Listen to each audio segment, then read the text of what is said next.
الحمد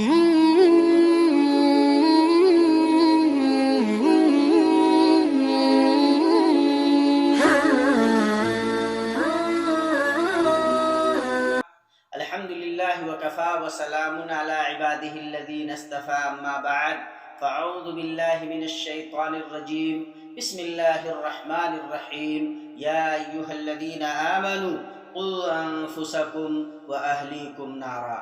معزز سامعین، اسلامی اعتبار سے ہم مسلمانوں کی ذمہ داری ہے کہ ہم خود اپنی حفاظت کی فکر کریں اور ساتھ ہی ساتھ اس بات کی بھی فکر کریں کہ ہماری آل و اولاد بھی محفوظ رہے، مامون رہے، وہ جنت کی راہ پہ چلنے والی ہو اور جہنم کی راہ سے بچنے والی ہو۔ یہ ذمہ داری ہماری بنتی ہے۔ اللہ تبارک و تعالیٰ فرماتا ہے کہ اے ایمان والو، خود کو بھی اور اپنے اہل و عیال کو بھی جہنم کی آگ سے بچاؤ۔ یہ مسلمان ہونے کی حیثیت سے ہماری ذمہ داری ہے۔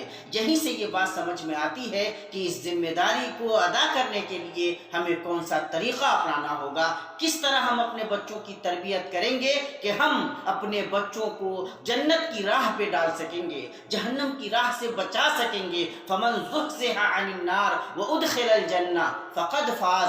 جو جہنم سے بچا لیا جائے اور جنت میں داخل کر دیا جائے وہی کامیاب ہے۔ تو یہ جو کامیابی کا نسخہ ہے، یہ جو حقیقت ہے، اس حقیقت سے اپنے بال بچوں کو روشناس کرانا، ان کی ایسی تربیت کرنا کہ وہ اس لائق ہوں کہ اللہ تبارک و تعالیٰ کی جنت کے مستحق ہو سکیں، یہ ہم مسلمانوں کے لیے نہایت ضروری ہے۔ اگر بات ایسی ہے تو ہمیں دیکھنا چاہیے کہ بچوں کی تربیت کے کتنے سارے مراحل ہو سکتے ہیں۔ عزیز بھائیو، ہم آپ کو بتانا چاہیں گے کہ سب سے اہم اور بنیادی بات جو ہے وہ یہ ہے کہ بچے کے لیے اس کی ماں کی آغوش بنیادی مدرسے کی حیثیت رکھتی ہے، پہلی درسگاہ ہوتی ہے۔ تو اگر آپ شادی کرنے جا رہے ہیں تو آپ کو یہ دیکھنا چاہیے کہ آپ کس سے شادی کرنے جا رہے ہیں۔ کیا آپ ایک نیک خاتون سے شادی کرنے جا رہے ہیں؟ کیا آپ نے دیکھا ہے شادی کرنے سے پہلے کہ جس خاتون کی گود میں آپ کے بچوں کی پرورش ہوگی وہ خاتون کیسی ہیں؟ دیکھیے اللہ کے نبی صلی اللہ تعالی علیہ وسلم کیا ارشاد فرماتے ہیں۔ آپ فرماتے ہیں تنکح المرأة لأربعین لمالها ولحسبها ولجمالها ولدینها فاظفر بذات الدین تربت یداک۔ یوں تو لوگ مال و منال کی وجہ سے شادی کرتے ہیں، یوں تو لوگ حسب و نسب کی وجہ سے شادی کرتے ہیں، یوں تو لوگ خوبصورتی اور جمال کی وجہ سے شادی کرتے ہیں، یہ چیزیں دیکھتے ہیں اور دینداری بھی دیکھتے ہیں۔ تم دینداری کو دیکھ کر شادی کرو، دینداری کی بنیاد پہ شادی کرو اور کامیاب ہو جاؤ۔ تو کامیابی کا نسخہ اللہ کے نبی صلی اللہ تعالی علیہ وسلم جو فرما رہے ہیں، اس کا مطلب صرف یہ نہیں ہے کہ ایک دیندار بیوی آپ کی زندگی میں سکون کا ذریعہ بن کر آئے گی۔ اس کا مطلب صرف یہ نہیں ہے کہ آپ کی ساری جسمانی ضرورتیں پوری ہوں گی، روحانی ضرورتیں پوری ہوں گی اور آپ ایک بہتر اچھی زندگی گزار سکیں گے، بلکہ اس کا مطلب یہ بھی ہے کہ یہ جو کامیابی و کامرانی ہے اس کا گراف آگے کی طرف جائے گا۔ یہ لیمیٹڈ سکسیس نہیں ہے بلکہ یہ آگے کی طرف اگرسر ہے، آگے کی طرف بڑھ رہی ہے یہ کامیابی کہ آپ کے بچے اس آغوش میں پرورش پائیں گے جو آغوش اسلامی ہے، جو ہر طرح سے پاکیزہ ہے، تو بچے بھی اسی طرح سے بنیں گے۔ اس لیے میرے بھائیو، ہم جب اپنے بچوں کی دینی تربیت کے بارے میں سوچتے ہیں تو پہلا مرحلہ یہ ہے کہ ہم جب رشتہ ازدواج میں منسلک ہونے جا رہے ہیں تو ہمیں یاد رکھنا ہے کہ ہمیں نیک بیوی کا انتخاب کرنا ہے، نیت اچھی رکھنی ہے کہ اللہ تبارک و تعالیٰ اس نکاح کے ذریعے ہمیں برائیوں سے بچا لے، بری نظر سے بچا لے۔ یہ نیت رکھنی ہے کہ یہاں سے ذریت صالحہ اللہ تبارک و تعالیٰ پیدا کرے، نیک اولاد پیدا ہو، یہ دعا بھی کرنی ہے اور یہ نیت بھی رکھنی ہے۔ اس کے بعد جب اللہ تبارک و تعالیٰ آل و اولاد سے نواز دے تو ہمیں یاد رکھنا ہے کہ بچوں کے لیے سب سے زیادہ اہم جو چیز ہے وہ یہ ہے کہ بچے دیکھ کر، بچے سن کر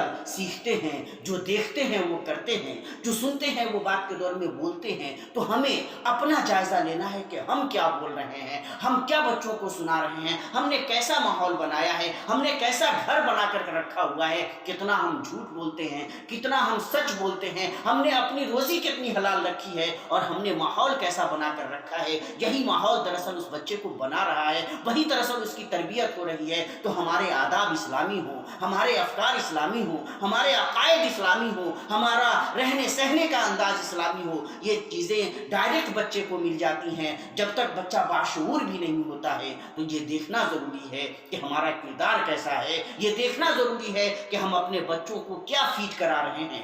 دودھ تو ہم کھلائیں پلائیں گے ہی، ہم تو اچھے کھانا سے بچوں کو ضرور ان کو اچھے کھانا دیں گے ہی، یہ تو ہماری ذمہ داری ہے کہ ہم بچوں کو اچھا کھانا دیں، لیکن کیا ہم افکار بھی اچھے دے رہے ہیں، ماحول بھی اچھا دے رہے ہیں؟ یہ ہماری ذمہ داری ہے۔ ایک اور بات یاد رکھنے کی ہے کہ بچوں کے لیے ان کے والدین ہی ان کے سب سے بڑے چیمپئن ہوتے ہیں، ان کے ہیرو ہوتے ہیں، ان کے آئیڈیل ہوتے ہیں۔ بچہ سب سے پہلے اپنے ماں باپ کو دیکھ کر سیکھتا ہے، تو ہم اپنے آپ کو کیسا آئیڈیل بنا کر پیش کرتے ہیں یہ زیادہ ضروری ہے۔ لیکن اسی کے ساتھ ساتھ جہاں جہاں ضرورت محسوس ہو وہاں بچوں کو تلقین کرنا بھی چاہیے۔ ایسا نہیں ہے کہ چیزیں بتانے سے خراب ہو جاتی ہیں، حسب ضرورت بتانی پڑتی ہیں۔ اللہ کے نبی صلی اللہ تعالیٰ علیہ وسلم اپنے چچا زاد بھائی حضرت عبداللہ ابن عباس رضی اللہ تعالیٰ عنہ کو نصیحت کر رہے ہیں، وہ اللہ کے نبی صلی اللہ علیہ وسلم کے پیچھے ہیں، اور وہ اللہ کے نبی صلی اللہ تعالیٰ علیہ وسلم محبت سے فرما رہے ہیں، یا غلام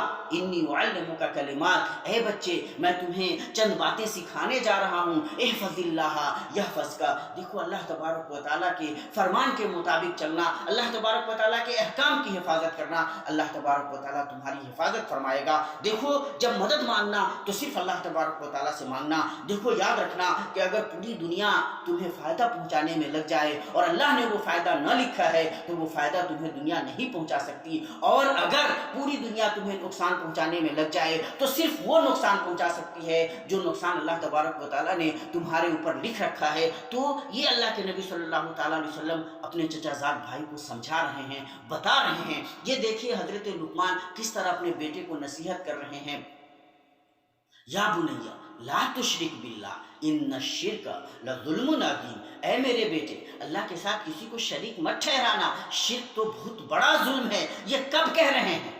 اس قال لقمان لابنہ وهو یعظہ، لقمان جب اپنے بیٹے کو نصیحت کر رہے ہیں تو کہہ رہے ہیں، تو بیٹوں کو نصیحت کرنا، بچوں کو بتانا حسب ضرورت یہ ضروری ہے۔ ایسا نہیں ہے کہ ساری چیزیں وہ صرف دیکھ کر اور سن کر ہی سیکھ لیں گے، حسب ضرورت یہ ذمہ داری بنتی ہے کہ ان کو سمجھایا بھی جائے، بتایا بھی جائے، ان کے سامنے آئیڈیل رکھا بھی جائے۔ اللہ کے نبی صلی اللہ تعالیٰ علیہ وسلم کا جو اسوہ ہمارے سامنے ہے وہ اس کی دلیل ہے۔ اللہ کے نبی صلی اللہ تعالیٰ علیہ وسلم کے بارے میں حضرت عمر ابن ابی سلمہ رضی اللہ تعالیٰ عنہ فرماتے ہیں کہ میں کنت فی حجر نبی صلی اللہ علیہ وسلم، میں اللہ کے نبی صلی اللہ تعالیٰ علیہ وسلم کی گود میں تھا، اور میرا جو ہاتھ ہے وہ کبھی اس پلیٹ میں کبھی اس پلیٹ میں جا رہا تھا، اور اللہ کے نبی صلی اللہ تعالیٰ علیہ وسلم یہ منظر ظاہر ہے کہ دیکھ رہے ہوں گے، تو آپ صلی اللہ علیہ وسلم نے بچے کو نصیحت کی، اور کیا پیاری نصیحت کی کہ یا غلام، اے بچے سم اللہ، اللہ کا نام لے، بسم اللہ کا، وکل بیمینک، داہنے ہاتھ سے کھا،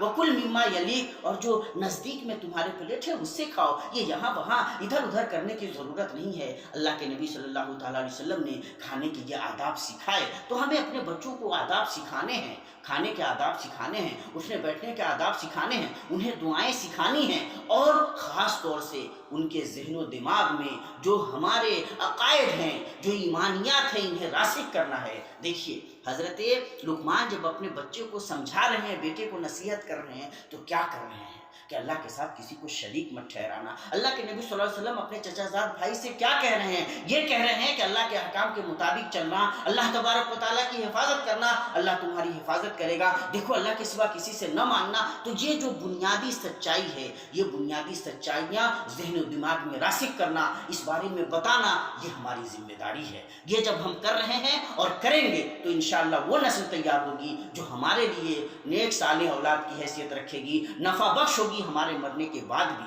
اسی کے ساتھ ساتھ جب ہم اپنی اولاد کی، اپنے بچوں کی تربیت کے بارے میں سوچ رہے ہیں تو ہمیں یہ بھی سوچنا ہے کہ ہم انہیں کیسا ماحول دیں، گھر کے باہر بھی اگر وہ جائیں تو انہیں کیسا ماحول ملے۔ چنانچہ جب ہم ان کے لیے مدرسوں کا، ان کے لیے اسکولوں کا انتخاب کریں تو دیکھیں کہ اسکول کیسا ہے، دیکھیں کہ مدرسہ کیسا ہے، دیکھیں کہ وہاں نظام اسلامی ہے یا نہیں ہے، اساتذہ اچھے ہیں یا نہیں ہیں، آداب اچھے سکھائے جاتے ہیں یا نہیں سکھائے جاتے ہیں، تاکہ ان کو جو چیزیں بھی دی جا رہی ہوں وہ ہمارے دین کے مطابق ہوں، ان کی شخصیت سازی میں بہترین کردار ادا کرنے والی چیزیں ہوں۔ ایسا نہ ہو کہ ہم لاپرواہ ہوں اور بچے ہمارے خراب ہو جائیں۔ ہم جب اپنے بچوں کو لے جائیں باہر تو مسجد لے جائیں، اپنے ساتھ نماز پڑھائیں، اور جب ہم بچوں کو اپنے ساتھ مسجد لے جائیں گے تو اچھی چیزیں بچے سیکھیں گے۔ اللہ کے نبی صلی اللہ تعالیٰ علیہ وسلم کے زمانہ میں صحابہ کرام اپنے بچوں کو مسجد لے جاتے تھے۔ اللہ کے نبی صلی اللہ علیہ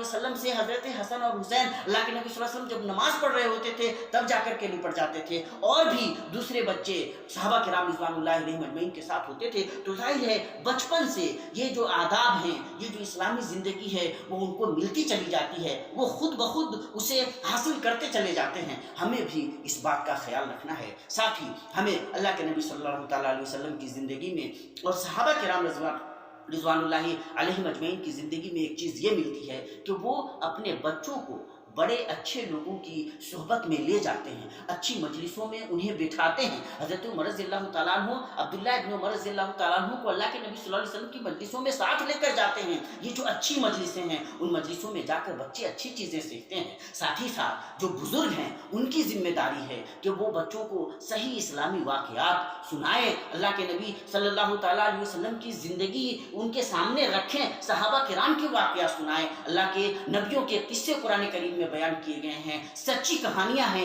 ان سچی کہانیوں اور قصوں کو اپنے بچوں سے شیئر کریں۔ وہاں سے شخصیت سازی ہوگی، بچوں کا ڈیولپمنٹ ہوگا اور بہترین ڈیولپمنٹ ہوگا جس کی ضرورت ہے۔ افسوسناک بات یہ ہے کہ آج ہمارے بہت سارے بزرگ ان حقیقتوں سے دور ہوتے چلے جا رہے ہیں، جس کا الٹا اثر ہمارے بچوں پہ ہو رہا ہے۔ اور ایک بڑی غلطی آج کے زمانے میں جو لوگ کر رہے ہیں، ہم ماں باپ جو لوگ کر رہے ہیں، جو نسل ہم تیار کرنے جا رہے ہیں، جو ہمارے سر کے اوپر اتنی بڑی ذمہ داری ہے کندھے پر، ہم یہ کر رہے ہیں کہ بچوں کے ہاتھ میں موبائل دے دیتے ہیں، الٹے سیدھے ویڈیوز میں انہیں لگا دیتے ہیں، اور ہم یہ سمجھتے ہیں کہ ہم اپنی ذمہ داری ادا کر رہے ہیں۔ یہ بہت بڑا زہر ہے جو ہم ان کے ذہنوں میں انڈیل رہے ہیں۔ یہ سمجھنا بہت ضروری ہے کہ ہم اگر اپنی ذمہ داریوں سے بھاگیں گے تو ہم اپنے بچوں کو ضائع کر دیں گے۔ یاد رکھیے، ہمارا کہیں بھی انگیج رہنا، ہمارا کہیں بھی مصروف رہنا، یہ ظاہر ہے کہ ہماری زندگی کے لیے اگر ضروری ہے تو ساتھ ہی یہ بہت زیادہ ضروری ہے کہ ہم اپنے بچوں کے ساتھ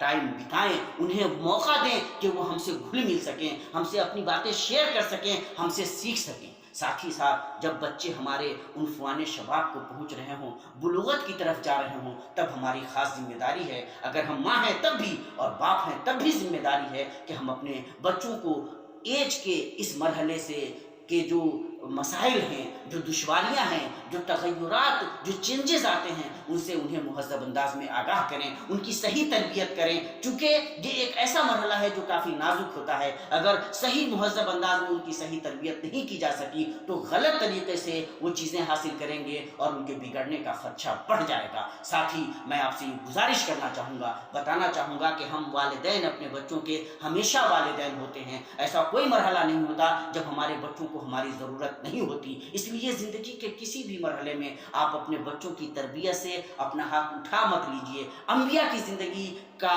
جو مطالعہ ہے وہ بتلاتا ہے کہ انبیاء کبھی بھی اپنے آپ کو الگ نہیں کرتے۔ یہ دیکھیے، حضرت یعقوب علیہ السلام مرض الموت میں ہیں اور اپنے بچوں کی تربیت کر رہے ہیں، ان سے کہہ رہے ہیں، کیا کہہ رہے ہیں؟ ما تعبدون من بعدی، میرے بیٹو یہ بتاؤ کہ میرے بعد تم کس کی عبادت کرو گے۔ یہ بہت اہم ہے پوائنٹ کہ ہم کبھی بھی اپنی ذمہ داری سے سے پہلو تہی نہیں برت سکتے. ہم جاتے جاتے بھی مرتے مرتے بھی بچوں کو یہ نصیحت کریں گے کہ ان کی صحیح رخ پہ جو تربیت ہم نے اب تک کی ہے ان پہ وہ قائم رہیں. ما تعبدون من بعدی, میرے بعد کس کی عبادت کرو گے؟ اللہ کے دین پہ قائم رہو گے نا, صحیح اسلامی زندگی گزارو گے نا. یہ انبیاء کرام اپنے بچوں سے چاہتے ہیں. ہمیں بھی یہ جذبہ پیدا کرنا ہے, ان کے لیے دعائیں کرنی ہیں, انہیں آداب سکھانے ہیں. اگر یہ ساری چیزیں ہم برتتے ہیں تو انشاءاللہ ہم اپنے بچوں کی بہتر اسلامی تربیت کر سکیں گے. اللہ تبارک و تعالیٰ سے دعا ہے کہ اللہ تبارک و تعالیٰ ہمیں اچھی توفیق عطا فرمائے. اور ساتھ ہی ایک بات یاد رکھنے کی ہے کہ آج کا زمانہ ٹیکنالوجی کا زمانہ ہے, تو جب بچہ اس قابل ہو جائے کہ وہ موبائل فون استعمال کر سکتا ہو, وہ لیپ ٹاپ وغیرہ استعمال کر سکتا ہو, تو انہیں موبائل فون وغیرہ سے پوری طرح محروم کرنا مسئلے کا حل نہیں ہے. ہمیں خود کو اس کے لیے تیار کرنا ہوگا کہ ہم بچوں کو کس طرح ان موبائل فونز اور دوسری چیزوں کے فوائد اور نقصانات سے آگاہ کر سکیں, انہیں ان کے مثبت استعمال کو سکھا سکیں. ہم سکھا سکیں کہ وہ پوزیٹیو استعمال کس طرح کریں گے اور نیگیٹو استعمال سے کس طرح بچیں گے. اقول قولی ھذا واستغفر اللہ لی ولکم ولسائر المسلمین فاستغفروہ.